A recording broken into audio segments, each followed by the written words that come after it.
During World War II, the Grumman F4F Wildcat became one of the most important American naval fighters in the early Pacific campaigns. From the Japanese perspective, it was the first true test of their aerial superiority after years of dominating China and the Pacific skies with the Mitsubishi A6M Zero. Japanese pilots initially underestimated the Wildcat, viewing it as a slow, heavy, and inferior design compared to their agile and lightweight Zero. However, as combat continued, their opinions began to shift. The Wildcat's durability, pilot protection, and firepower forced Japan's aviators to reconsider their earlier assumptions. Unlike Japanese aircraft, which prioritized maneuverability over armor, the Wildcat represented a different design philosophy, one that emphasized survival and resilience. To Japanese observers, it soon became clear that the American approach to air combat was not about turning opponents but outlasting them. The first encounters between Japanese Zero pilots and American Wildcats took place in the early months of 1942, particularly during battles around Wake Island and the Coral Sea. Japanese naval aviators were surprised that the Wildcat could absorb heavy damage and still remain in the fight. Their reports described the aircraft as tough as iron, a phrase that reflected grudging respect. Many Japanese pilots noted that while the Wildcat could not match the Zero's turning ability, it could dive and climb rapidly, often escaping situations that would have doomed less rugged aircraft. These early duels taught Japan that the U.S. Navy's fighters were not as easy to destroy as expected. This realization began to influence Japanese tactics, forcing them to rely more on teamwork and energy management instead of pure agility. The Wildcat's ability to withstand damage became a psychological factor, as well. Japanese gunners often fired entire magazines into one before it finally went down. Japanese flight instructors and tacticians studied reports from frontline pilots carefully. They concluded that the Wildcat's primary strength was its sturdiness and the discipline of its pilots. Many Japanese aviators were trained to exploit opponents through maneuvering, but they soon discovered that Wildcat pilots avoided prolonged dogfights. Instead, Americans adopted the boom and zoom method, diving to attack and then climbing away to safety. Japanese analysts recognized this as a clever adaptation to the Zero's superior agility. The Wildcat's pilots compensated for their aircraft's limitations by using superior teamwork and coordination. From the Japanese perspective, this reflected an evolving American understanding of aerial warfare, an understanding that combined technology, discipline, and tactical innovation. Over time, Japanese officers realized that fighting the Wildcat required patience and strategy, not just reflexes and skill. Technically, the Wildcat and the Zero were designed around entirely different philosophies. Japanese engineers noted that the Wildcat weighed significantly more, had a smaller wingspan, and lacked the elegant aerodynamic efficiency of the Zero. However, it had key advantages: self-sealing fuel tanks, armored cockpits, and a robust radial engine. Japanese analysts respected these design features, even though they reduced maneuverability. They understood that the Wildcat was a pilot's protector, a machine built to bring its aviator home. This contrasted sharply with Japan's approach, which sacrificed protection for performance. Engineers in Japan began to discuss whether future aircraft should include better armor and defensive systems. Although the Imperial Navy leadership initially resisted such changes, by 1943, the idea that survivability mattered as much as agility had taken root. Thus, the Wildcat indirectly influenced Japanese aircraft design philosophy. For Japanese fighter pilots, the Wildcat presented a strange opponent. They described it as a lumbering bear that refused to die. In post-war interviews, surviving Zero aces recalled their frustration when multiple hits failed to bring the aircraft down. Saburo Sakai, one of Japan's most famous aces, once remarked that the American plane's resilience was astonishing, even if it lacked grace. He and others came to respect the Wildcat's rugged design and the tenacity of the men flying it. Japanese pilots began to learn that they could not underestimate American courage or tactics. Although they still considered the Zero the superior fighter overall, they recognized that the Wildcat was not a weak opponent, it was a stubborn one. This respect, forged in countless duels over the Pacific, would influence how Japanese flyers approached combat throughout the war. The Battle of the Coral Sea in May 1942 offered Japan its first large-scale experience against the F4F Wildcat. Japanese pilots flying the A6M Zero initially dominated air combat, shooting down several Wildcats with ease. However, they also noticed that their losses were slowly increasing. Reports described how Wildcats could absorb multiple 7mm and even 20mm cannon hits before catching fire. Japanese maintenance crews inspecting wrecked Wildcats after the battle were impressed by the thickness of the armor plating and the redundancy of control cables. To them, it was clear that American designers valued pilot survival over raw performance. The Japanese viewed this as a reflection of U.S. industrial capability, a country rich enough to build complex, durable machines in large numbers. Even though the Zero held a performance edge, Japan's naval intelligence began to warn that the enemy's fighters would become increasingly dangerous as tactics improved and production accelerated. The Coral Sea was a turning point, showing Japan that America's aircraft, though imperfect, could evolve rapidly. The Battle of Midway in June 1942 dramatically shifted Japan's opinion of American naval aviation. While much attention focused on the loss of 4 Japanese carriers, pilots and analysts also observed a change in how the F4F Wildcat was used. Unlike earlier encounters, the Wildcats at Midway fought with increased coordination, covering torpedo and dive bombers in disciplined formations. Japanese pilots found it harder to ambush them. Reports noted that American pilots had learned to fight in pairs or groups, covering each other's blind spots and using altitude advantage effectively. Although Japanese Zeros still outperformed the Wildcats individually, the overall combat effectiveness of the U.S. Navy air groups had improved significantly. Japanese intelligence officers concluded that the Americans had learned quickly from past defeats. The Wildcat symbolized that learning process. It was no longer just a target, but a core part of a growing, adaptive war machine. For Japan, this realization was unsettling because it hinted at a long, grinding conflict that would not be won easily. One of the most discussed aspects of the F4F among Japanese analysts was its defensive strength. Japanese aircraft were built with speed and agility in mind, but they lacked the protection that American fighters carried as standard. The Wildcat's use of self-sealing fuel tanks and armor plating often allowed it to survive hits that would have destroyed a Zero instantly. This shocked Japanese airmen, who were used to seeing enemy aircraft burst into flames after just a few shells. Reports from pilots described how Wildcats would continue to fight even with smoking engines or damaged wings. For Japanese commanders, this endurance raised strategic concerns. If American pilots could survive more engagements, they would gain combat experience faster, leading to more skilled opponents over time. The Japanese approach, in contrast, produced many aces but lost too many trained men. Thus, the Wildcat indirectly exposed a deeper weakness in Japan's war strategy, its failure to prioritize pilot preservation.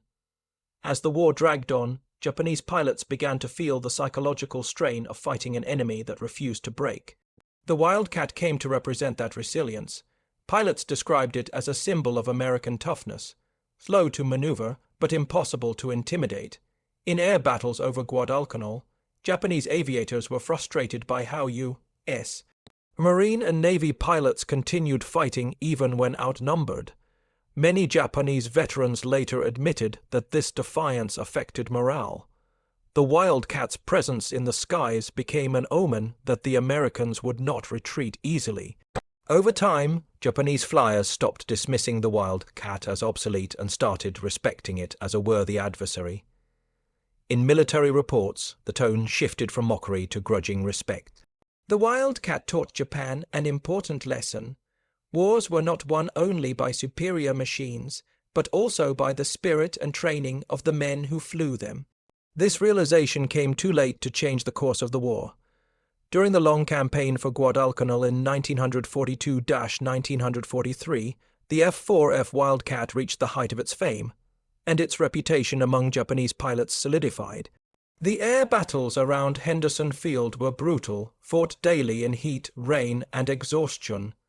Japanese Zero pilots initially believed victory was certain, but they found the Wildcats surprisingly effective in defending the island. American pilots had mastered the Thatch weave, a tactic invented by Commander John Thatch that allowed two Wildcats to cover each other while turning, creating deadly crossfire. Japanese pilots were shocked at how effective this formation was. Many later wrote that it neutralized the Zero's maneuverability advantage. For the first time, Japanese reports described the Wildcat as strategically dangerous. Though still slower and less agile, it was tactically clever and very hard to defeat. Guadalcanal marked the moment when Japan realized that America's technological and tactical evolution could no longer be ignored. By late 1942, Japan's naval research divisions began to collect more detailed reports about the F4F Wildcat. Engineers, mechanics, and pilots collaborated to analyze captured or crashed examples. Their findings were surprising. The Wildcat's construction quality was remarkably high. Japanese engineers were impressed by the precision of American manufacturing, the reliability of the Pratt & Whitney engine, and the robustness of its landing gear. They noted that the folding wing mechanism, essential for carrier operations, was cleverly engineered for efficiency and space saving. Japanese analysts concluded that while the Wildcat lacked the refinement of the Zero, it embodied industrial power and engineering pragmatism. They realized that America's ability to mass-produce strong, reliable aircraft in vast numbers would ultimately outweigh Japan's craftsmanship. The F4F, in their view, was not a symbol of elegance but of unstoppable production capability.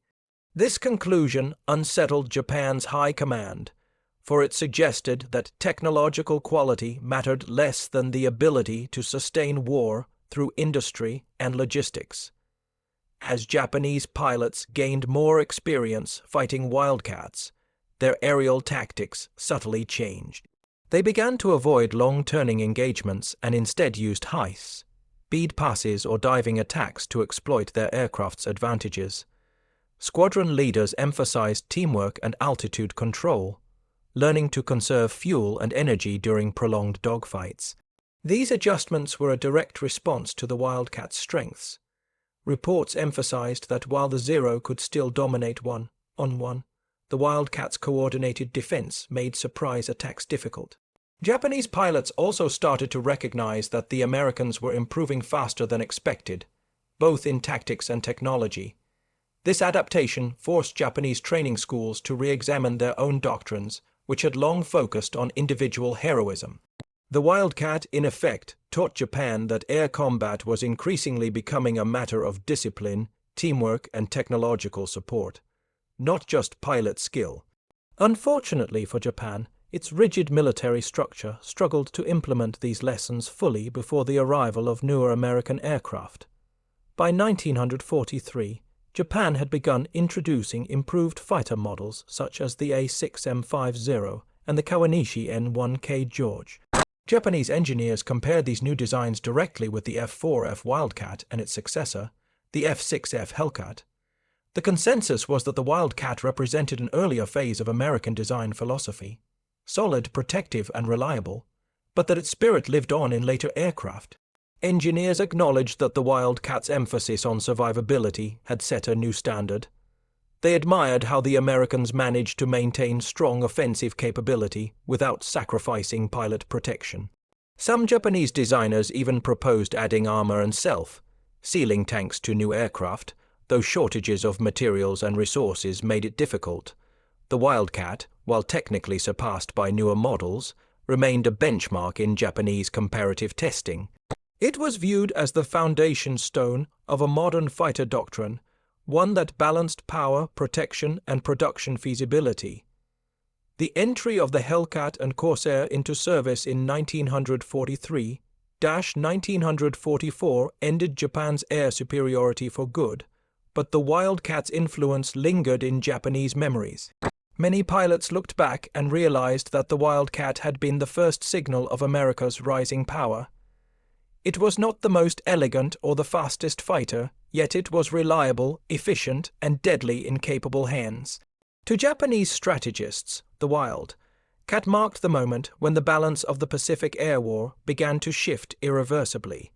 Its ability to perform consistently under harsh conditions demonstrated the depth of U.S. naval aviation training and maintenance systems. Japanese veterans later admitted that they underestimated the Wildcat and what it represented. The lessons learned from fighting it would shape their tactics in later battles, though by then it was already too late to reverse Japan's declining fortunes. The F4F had proven that endurance, not speed, wins wars. After the war, captured Japanese documents and interviews with surviving pilots revealed a nuanced view of the Wildcat. Former Imperial Navy officers described it as a fighter without glamour but full of spirit. They admired its pilot protection systems and considered its ruggedness unmatched during the early Pacific years. Japanese historians studying the conflict in the 1950s wrote that the Wildcat represented the beginning of America's industrial dominance in the air. It symbolized how the U.S. could produce fighters that were not only effective but also consistent across thousands of units. Japanese aviation engineers also acknowledged that their pre-war obsession with lightweight agility had been a mistake. The Wildcat proved that a slightly slower, tougher fighter could win a war of attrition. This realization led to a deeper respect for American engineering philosophy, one based on practicality, not perfection. To Japan, the F4F Wildcat remained a humbling yet respected opponent. The Japanese analysis of the Wildcat went beyond combat performance. It touched the very philosophy of aircraft design. Japan's engineers realized that their pre-war culture of perfection, focused on lightness and agility, ignored a critical factor: battlefield durability. The Wildcat's solid frame, redundancy systems, and engine reliability impressed them deeply. Even after being riddled with bullets, it often returned safely to its carrier. This was not seen as luck, but as intentional design. Japanese engineers, bound by material shortages and doctrine, envied America's ability to prioritize pilot survival. They came to understand that protecting trained aviators was a key to maintaining air power. In hindsight, many admitted that had Japan adopted similar protective standards earlier, it might have preserved more of its elite pilots.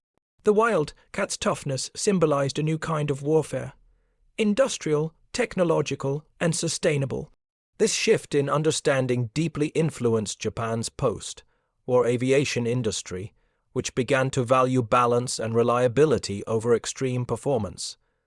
For many Japanese veterans, the F4F Wildcat came to represent more than a machine. It symbolized the character of the American military. It was not elegant, but it was determined, not the fastest, but endlessly persistent. Japanese pilots often remarked that fighting Wildcats felt like fighting opponents who refused to accept defeat. In post-war memoirs, several described how the aircraft's stubbornness mirrored the spirit of its pilots, who continued to battle even when outnumbered or damaged. To them, the Wildcat embodied America's national resilience and industrial strength. It was the first aircraft that made Japan realize it was facing a country capable of adapting, learning, and fighting a prolonged war. While the Zero reflected Japan's romantic ideal of the perfect warrior, the Wildcat reflected a pragmatic, methodical approach to survival and victory. This contrast between ideals, beauty versus endurance, became a lasting theme in how Japan remembered the Pacific Air War. After Japan's surrender in 1945, its aviation industry was temporarily dismantled, but when it re-emerged in the 1950s, engineers studied both Allied and Axis aircraft for lessons.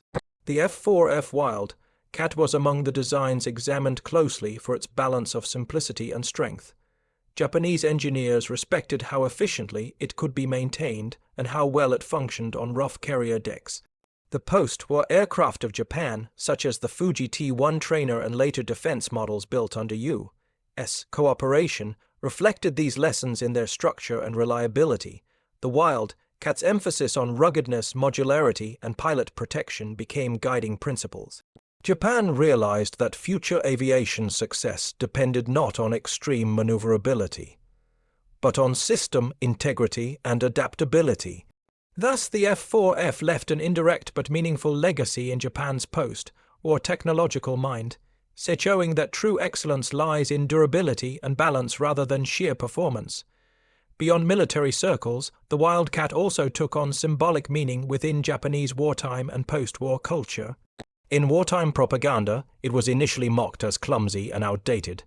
However, by the late war years, that narrative quietly faded as respect for the aircraft's durability grew. After the war, Japanese writers and historians began portraying the Wildcat as an emblem of practicality and industrial power. In documentaries and essays, it often appeared as the first real challenge to Japan's dominance in the air. Some even used it as a metaphor for the Japanese encounter with American modernity, reminder that determination and production could defeat precision and artistry. The Wildcat thus transcended its technical role, becoming part of a larger cultural reflection on Japan's wartime experience. It stood as a reminder that humility and adaptability were essential virtues in both engineering and national survival. In the final analysis, Japan's true opinion of the F4F Wildcat evolved from disdain to deep respect. At first, it was dismissed as a slow and inferior opponent, but as the war unfolded, it became clear that this aircraft represented something far greater than its specifications. The Wildcat's rugged design, strategic use, and contribution to American naval aviation demonstrated that war was as much about endurance as it was about brilliance. To Japanese pilots and engineers, the Wildcat revealed the flaws in their own military philosophy: overconfidence, lack of protection, and underestimation of industrial power. In post-war reflection, Japan viewed the F4F as the aircraft that marked the turning point in aerial warfare. It taught invaluable lessons about technology, tactics, and the human spirit. Ultimately, the Wildcat earned a place in Japanese memory not as a symbol of defeat, but as a respected rival that reshaped their understanding of modern air combat.